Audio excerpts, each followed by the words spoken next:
sekolah libur panjang. Kami sekeluarga mau menikmati liburan bersama ke suatu tempat. Di situ turut serta dua sepupuku cewek dan cowok. Kami sekeluarga berangkat pagi hari dan sampai tujuan hari sudah sore menjelang maghrib. Begitu turun dari mobil, kita segera mencari masjid untuk menjalankan sholat maghrib, sekalian istirahat karena terlalu capek dalam perjalanan. Di daerah itu banyak sekali monyet berkeliaran. Sepupuku ini malah asyik main sama monyet. Saya pun menegurnya untuk tidak main-main sama monyet di waktu maghrib. Tapi sepupuku tidak mempedulikan teguranku dan masih tetap asyik main-main sama monyet. Setelah selesai menjalankan sholat maghrib, kita segera beranjak mencari penginapan karena takut kemalaman. Setelah tanya ke sana kemari, akhirnya kita menemukan sebuah penginapan. Penginapan ini letaknya agak masuk ke dalam dan rada jauh dari keramaian. Dilihat dari luar, penginapan ini begitu menyeramkan. Dari pegawai penginapan, kita dapat keterangan kalau kami malam hari tidak ada yang jaga. Tapi kalau Bapak sekeluarga mau menginap ya boleh-boleh saja. Tapi karena terpaksa daripada cari-cari lagi takut kemalaman gak dapat, akhirnya kita jadi sewa penginapan itu. Di penginapan ini kita sewa 3 kamar. Papa sama Mama 1 kamar sendiri. Dan kita dipisahin antara yang cewek dengan cowok. Saya sendiri 1 kamar sama sepupuku. Begitu masuk kamar, sepupuku ini langsung loncat ke tempat tidur dan badannya langsung digulung-guling pakai selimut. Seperti kebanyakan penginapan di sini, semua bantal, spray dan selimut warna putih bersih dan tertata rapi. Jadi sepupuku ini terlihat seperti pocong. Karuan saja saya marah dan menegurnya. Kamu tidurnya jangan begitu, gak baik. Tapi sepupuku tidak menghiraukan teguranku. Dia memang terkenal bandelnya. Dibilangin jangan tidur kayak gitu. Ujarku mulai kesal. Tak berselang lama, sepupuku bangun dan duduk di pinggir tempat tidur dan kakinya menjuntai ke bawah dan saya sendiri lagi baca majalah. Lagi asyik-asyiknya baca majalah, tiba-tiba sepupuku ini langsung loncat. Ada yang pegang kakiku, teriaknya. Apaan sih kamu? Ngagetin saja, jawabku. Saya coba tengok ke kolong tempat tidur, dan tindakanku ini diikuti sepupuku. Tuh kan gak ada apa, kamu maco.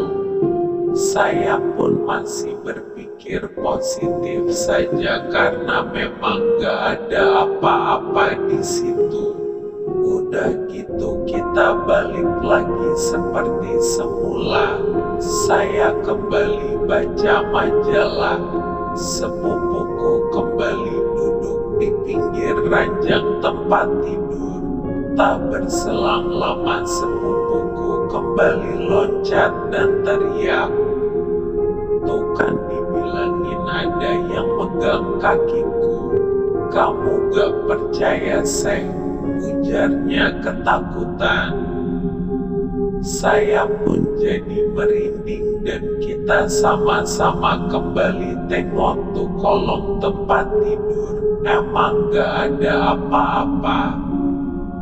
Kita gak lihat apa-apa di situ. Kita saling pandang. Tiba-tiba kita dikagetkan oleh ketukan dari pintu. Ternyata suara papaku yang meminta untuk segera mandi karena mau keluar makan malam. Setelah kita semua siap, kita anak-anak diminta untuk jalan duluan.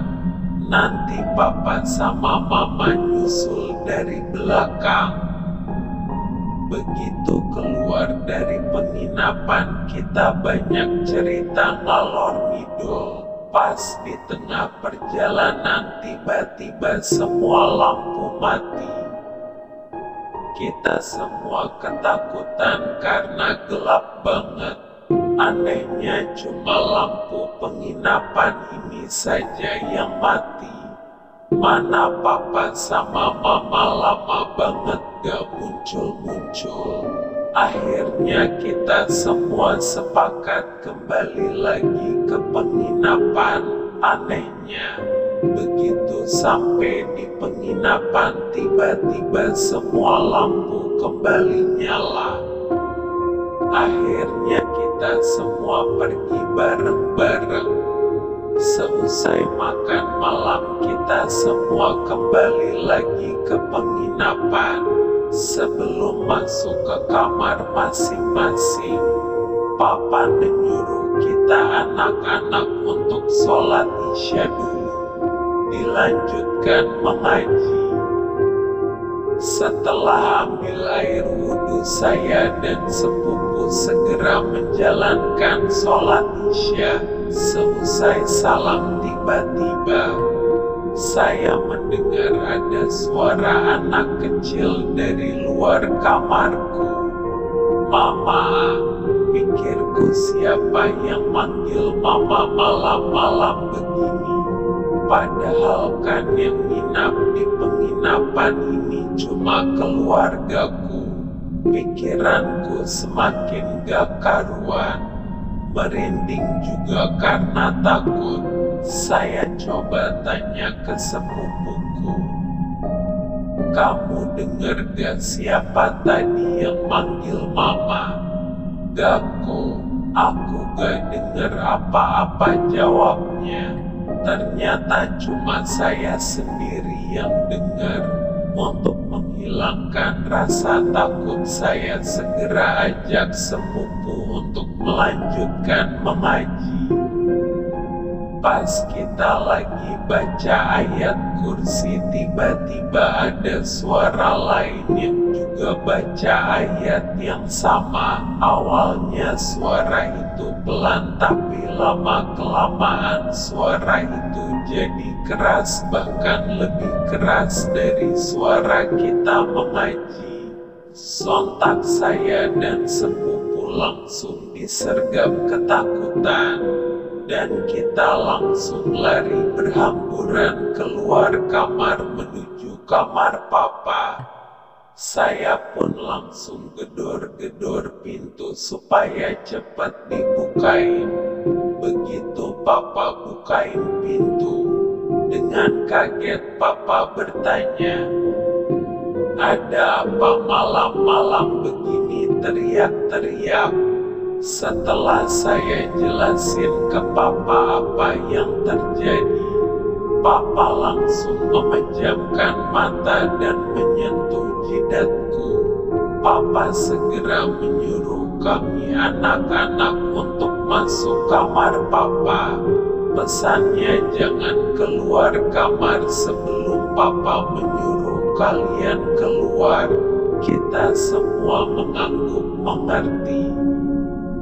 Tapi saya masih belum sadar juga dengan keadaan penginapan ini. Terus Papa masuk ke dalam kamarku.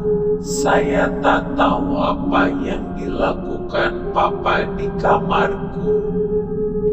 Papaku memang mempunyai mata batin yang kuat. Setelah keluar dari kamarku, Papa baru memberitahu kita semua, ternyata di dalam kamarku itu ada penunggunya. Sosoknya hitam, dia berdiri di pojokan dekat pintu mau masuk ke kamar mandi. Akhirnya malam itu kita semua kumpul satu kamar, takut terjadi sesuatu yang tidak diinginkan pada keluarga kami. Jam di dinding menunjukkan pukul 0 lebih. Karena mau merokok, maka Papa keluar kamar dan duduk di teras. Sekitar 15 menit Papa melihat Mama keluar kamar. Mama keluar kamar sambil senyum-senyum ke Papa. Dan Mama melambai-lambaikan tangannya supaya Papa mengikutinya. Papa melihat Mama itu ada yang beda, itu sosoknya Mama saya, bahkan bajunya pun baju yang dipakai Mama sekarang. Tapi bedanya Mama tidak pakai kerudung. Papa yakin itu bukan Mama, karena Mama tidak akan mungkin berani keluar kamar tanpa mengenakan kerudung meskipun itu di rumah sendiri. Mama terus melambaikan tangannya dan berjalan keluar penginapan. Dan oleh Papa cuma dilihatin saja kemana perempuan yang menyamar Mamaku itu pergi. Begitu sampai di halaman penginapan, tiba-tiba banyak anak-anak kecil bermain dan mengikuti di belakang perempuan itu. Mereka berjalan beriringan menuju pohon durian dan hilang satu persatu di balik pohon durian itu. Malam itu kita semua tak dapat tidur. Esok paginya kita semua langsung berkemas. Begitu pegawai penginapan datang, Papa langsung komplain soal kejadian semalam. Nah, dari pegawai itu kita dapat keterangan, memang penginapan ini banyak dikunjungi karena letaknya yang dekat dengan tempat pariwisata. Tapi rata-rata dari mereka cuma menginap dari pagi sampai sore saja hanya untuk melepas lelah. Tidak ada di antara mereka yang berani menginap. Keluarga Bapaklah satu-satunya keluarga yang berani menginap di sini. Karena meskipun siang hari masih juga banyak yang diusili sama penunggu penginapan itu. Kita semua dibuatnya kaget oleh keterangannya. Meskipun begitu, Papa tetap membayar uang sewa dan cepat-cepat pergi meninggalkan penginapan itu.